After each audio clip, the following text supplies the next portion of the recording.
gente, quero ler com vocês uma palavra que está em Neemias 1. Palavra de Neemias, filho de Acalias. Ora, sucedeu no mês Quisleu, no ano 20º, estando eu em Suzã, capital, veio Anani, um de meus irmãos, com alguns de Judá, e perguntei-lhes pelos judeus que tinham escapado e que restaram no cativeiro e acerca de Jerusalém. E eles me responderam: os restantes que ficaram do cativeiro lá na província estão em grande aflição e opróbrio. Também está derribado o muro de Jerusalém e as suas portas queimadas a fogo.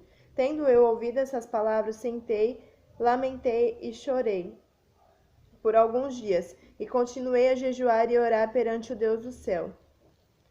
Capítulo 2.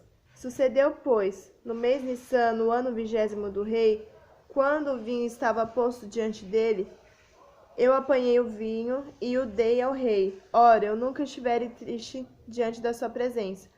E o rei me disse: por que está triste o teu rosto, visto que não está doente? Não é isso senão tristeza do coração. Então temi sobremaneira, e disse ao rei: viva o rei para sempre. Como não há de estar triste o meu rosto, estando na cidade, o lugar de sepulcro dos meus pais, assolado e tendo sido consumidas suas portas pelo fogo?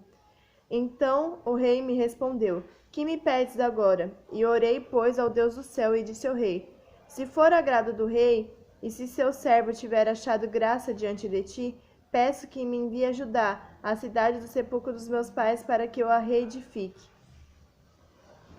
Então, irmão, sobre essa palavra eu quero dizer que o nome Neemias quer dizer Jeová consola, e ele tinha isso como uma realidade para a vida dele. Quando aqueles homens, o irmão dele, veio com aqueles homens de Jerusalém e ele recebeu aquela notícia negativa, aquela notícia ruim, ele chorou, ele se lamentou, ficou triste. Porque, irmãos, não é pecado, não é errado nós nos entristecermos quando vem alguma notícia negativa, alguma prova, alguma luta. Não é pecado. Lamentar é muito diferente de murmurar. Murmurar é quando você atribui culpa a Deus. E lamentar é quando você se entristece. Só que o correto é que nós venhamos fazer como Neemias, não nos abater por aquilo, mas tomar um posicionamento. Qual é o posicionamento que nós devemos tomar? É orar, jejuar, entregar nas mãos de Deus aquele acontecimento. E eu vejo aqui que, apesar daquela notícia negativa, daquela notícia ruim, Neemias ele continuou servindo ao rei. Mesmo triste, mesmo naquela situação, ele continuou servindo ao rei. E é o que Deus espera de mim e de você, que nós venhamos, apesar da situação, continuar a servir ao rei, e servir ao rei da melhor maneira.